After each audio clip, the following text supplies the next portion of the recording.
Hello नमस्कार नमस्ते, मैं आपका स्वागत हूँ। आपको बहुत ही महत्वपूर्ण जानकारी देने वाले हैं आउटसोर्स कर्मियों को लेकर, अस्थायी कर्मियों को लेकर, संविदा कर्मियों को लेकर।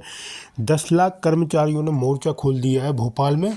इनका कहना है कि इनका नियमितीकरण किया जाए, स्थायी किया जाए, वेतन वृद्धि किया जाए, क्योंकि वर्षों से सेवा दे रहे हैं लेकिन अभी तक इनका भविष्य सुरक्षित नहीं किया गया, नियमितीकरण नहीं किया गया। तो 9 सूत्री मांग को लेकर इनने मोर्चा खोल दिया है। इनकी मांग है कि जब तक इनका नियमितीकरण नहीं किया जाता है तब तक ये आंदोलन करते रहेंगे और शासन के खिलाफ मोर्चा खोलेंगे।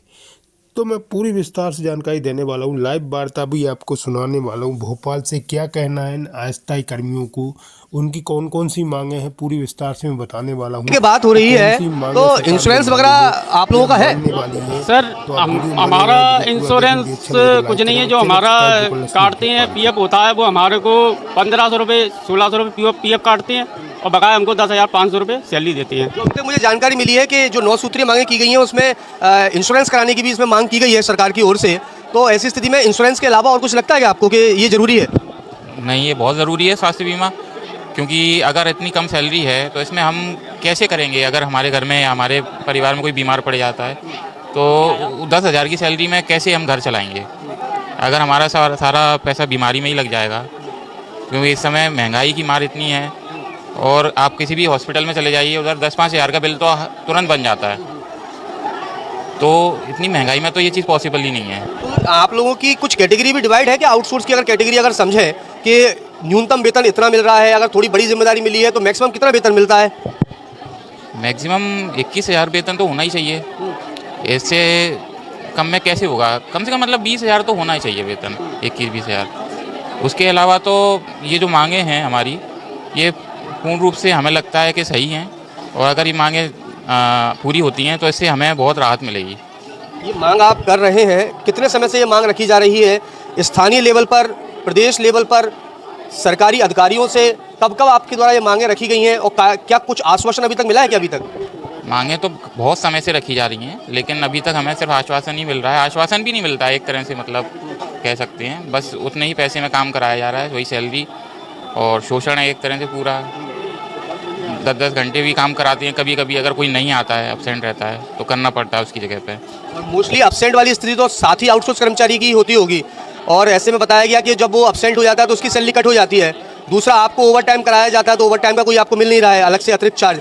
तो आपके साथी भाई आउटसोर्स कर्मचारी ही ऑफ लिए हैं या उनका भी वेतन कट रहा है और आपका जो है ओवर चार्ज जो मिलना चाहिए आपको वो भी नहीं मिल रहा है। बिल्कुल, ये बहुत बड़ा अंतर है।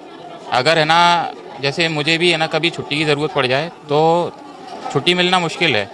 मुझे ये सोचना पड़ता है कि अगर मैं 10,000 में छुट्टी ले लूँगा तो मुझे क्या मिलेगा, मेरा वेतन कट जाएगा तो वो मैं कैसे घर खर्चा चलाऊँगा उसमें। दर्द है। और इन दर्द के बीच अभी तक किस तरह की मांगें उठाई जाती रही हैं और आगामी क्या तैयारी बना ली है अगर मांगें पूरी नहीं होती हैं?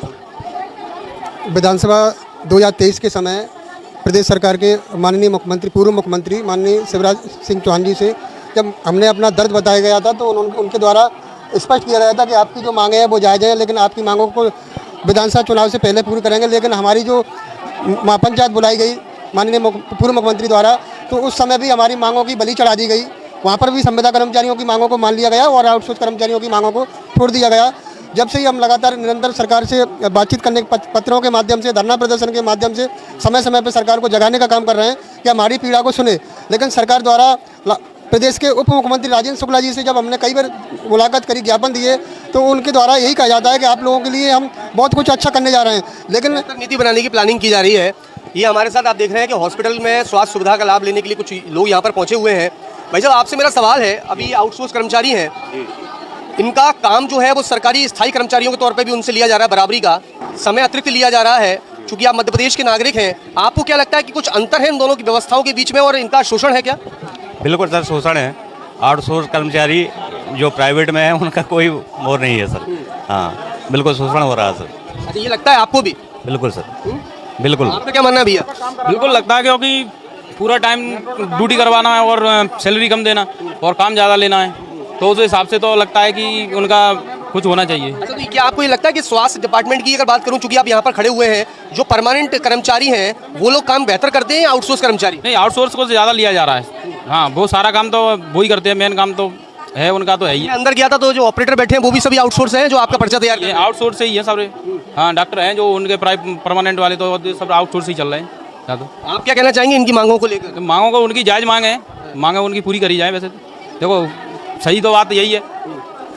हाँ, काम ज़्यादा करते हैं उस हिसाब से उनको मिलता नहीं, उनका शोषण हो रहा है। तो कभी ऐसा लगता है कि आपको, चूंकि जैसे अभी मैं अंदर चर्चा कर रहा था और वो बोले कि सैलरी अभी तक आई नहीं है, बाहर लंबी लंबी कतारें हैं और हर व्यक्ति कह रहा है कि पर्चा जल्दी बनाओ हमारा, गुस्सा आ जाता है, तो आपको लगता है कि यार कई बार जो मिसबिहेव की सूचनाएं मिलती हैं कि मिसबिहेव करते हैं कर्मचारी, इसके पीछे ये रीजन ही माना जा सकता है चिड़चिड़ापन आना, सैलरी नहीं आई और परेशान भी है, जिम्मेदारी भी है? बिल्कुल सर, सैलरी की सबको ज़रूरत होती है, उसी के लिए तो सरकार करते हैं। और टाइम से अगर सैलरी नहीं आती तो सबको परेशानियाँ होती हैं। सैलरी टाइम से मिलना चाहिए सर। बिल्कुल, देखिए टाइम से मिलना चाहिए।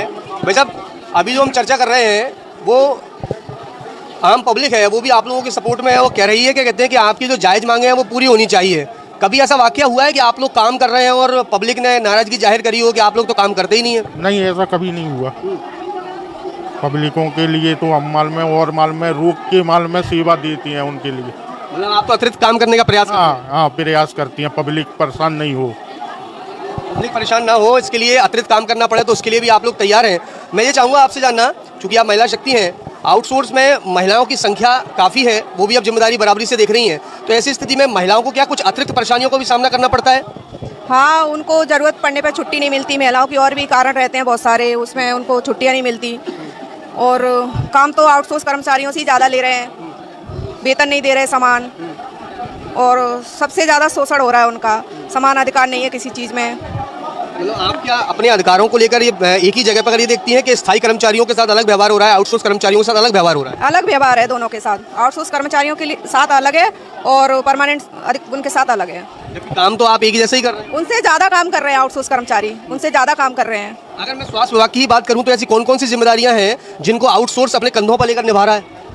किस डिपार्टमेंट में किस किस तरह का काम? सारे डिपार्टमेंट में मौजूद हैं आउटसोर्स कर्मचारी और सबसे ज़्यादा काम वही कर रहे हैं, उनका ही शोषण कर रहे हैं। अधिकारी भी उनको पता है, उनसे ही ज़्यादा काम करवाते हैं, उनको धमकी देते हैं नौकरी से हटा देंगे, तनख्वाह काट देंगे। अच्छा, मन में डर बना रहता है कि आज ऑफिस जा रहे हैं, अगर हमने अधिकारी जो स्थायी कर्मचारी है उसकी बात नहीं मानी तो शायद शिकायत कर दी जाएगी और हमको हटा दिया जाएगा, तो मतलब ऐसा कोई नियम नहीं है कि आपकी सुनवाई की स्थिति बने? नहीं, उनको हर रोज़ ये डर रहता है कि हम लेट पहुंचेंगे, ये काम नहीं किया, आज ये पट्टी बांध रहे हैं, बहुत से वो स्टाफ इसी कारण से नहीं बांध रहा, पूछ रहा हमसे कि क्यों बांध रहे हैं, हमारी नौकरी तो नहीं हटाई जाएगी इससे। उनको नौकरी का तो बहुत डर है, धमकाते हैं, हमारे जो सीनियर है वो भी खुद वो देते हैं कि नौकरी। मतलब ये ब्लैक रिबन जो विरोध के रूप में बांधी है, आप लोग हालांकि काम कर रहे हैं, बांध के काम कर रहे हैं हम लोग। हाँ, उसके बाद भी मन में डर है? सबके मन में डर है कि हटा नहीं दे, हम लोग ये बांध रहे हैं इसके लिए। क्या मांग करते हैं आज हमारे इस खास कार्यक्रम के जरिए आप शासन से? हम ये मांग कर रहे हैं कि हमारा जो वेतन है, हमारा हक का जो हमें सरकार दे रही है वो पूरा वेतन दिया जाए और छुट्टी नहीं मिलती हमें, छुट्टी दी जाए। चूंकि चढ़बड़ आंदोलन की शुरुआत हुई है आप लोगों की, आपने ज्ञापन भी सौंपे हैं, अब ब्लैक रिबन जो है वो बांध ली गई है, आने वाले दिनों में भोपाल में बड़ा प्रदर्शन की भी तैयारी आप लोग कर रहे हैं। समय लगातार गुजर रहा है, मांगे लगातार रखी जा रही हैं, फाइनली उम्मीद क्या है अब आपको? उम्मीद यही है, सरकार से हम मांग कर रहे हैं कि पहले हमने ज्ञापन दिए, कलेक्टर महोदय के द्वारा ज्ञापन दिए, फिर अपने मुख्य चिकित्सा एवं स्वास्थ्य अधिकारी के माध्यम से प्रमुख सचिव को ज्ञापन दिए। आज से 3 दिन तक काली पट्टी बांध के सरकार को जगाने का काम करेंगे। सरकार हमारी पीड़ा को समझे, हमसे संवाद कर रही है सरकार। आपको उम्मीद भी है? और उम्मीद ना के बराबर है। अगर सरकार नहीं सुनती है तो 2 दिन तक राजधानी भोपाल में विधानसभा सत्र के दौरान सड़कों पर प्रदर्शन करेंगे और सड़कों पर हाथ में कटोरा लेके भीख भी मांग सकते हैं। अगर फिर भी सरकार नहीं सुनेगी तो निश्चित ही मध्य प्रदेश में लाखों कर्मचारी हड़ताल पर जाने की पूरी तैयारी है, जिसकी जिम्मेदारी शासन प्रशासन की होगी, क्योंकि हमारा भविष्य, आधा भविष्य गुजर चुका है। आज दूसरी नौकरी के लायक भी नहीं बचे हम, क्योंकि कितना समय हो गया आपको? लगभग 15 से 20 सालों से लगभग सभी कर्मचारी सेवाएं दे रहे हैं, लेकिन सरकार द्वारा उनकी मांगों को लगातार दरकिनार करते हुए निजी आउटसोर्स कंपनियों को उनको लाभ पहुंचा रही है। ये भी मांग की जा रही थी कि ये आउटसोर्स से जो कंपनियां एजेंसियां हैं उनको खत्म किया जाए और डायरेक्ट सरकार भुगतान करे, भले ही आउटसोर्स में रखे। जी, हमारी ये मांग प्रमुखता से है कि जो सरकार, आप देखिए कितना बड़ा अंतर है कि जो आउटसोर्स कर्मचारियों के लिए जो बजट है, तो वो बजट 21,000 रुपये दिया जा रहा है आज की तारीख में। जो आउटसोर्स 21,000 रुपये और 22,000 रुपये बजट दिया जा रहा है, लेकिन कर्मचारियों को कितना मिल रहा है? 10,000 रुपये। 10,000 रुपये कौन खा रहा है? कंपनियां खा रही हैं और अधिकारी खा रहे हैं कमीशन खोरी में, क्योंकि 10% कंपनी को सर्विस चार्ज दिया जा रहा है, 18% GST दी जा रही है सरकार द्वारा। और ESI के लिए अलग से पैसा दिया जा रहा है, सर्विस चार्ज इसके नाम से, कर्मचारियों के नाम से दूना पैसा कंपनी को दिया जा रहा है सरकार द्वारा। मतलब जो सरकार की मंशा भी है कि चलिए 21,000 रुपये कम से कम मिलना चाहिए, सरकार वो पैसा भेज भी रही है, लेकिन बीच में जो है वो पैसा गायब हो रहा है। नहीं, सरकार की मंशा ठीक नहीं है सर। अगर सरकार की मंशा ठीक होती तो बिचौलियों को ना देते हुए डायरेक्ट एम्प्लॉय को तनख्वाह दे, तो उनको पूरा हक अधिकार मिले। इसलिए टोटल 9 सूत्रीय मांग जो है अब आपने सामने रख दी।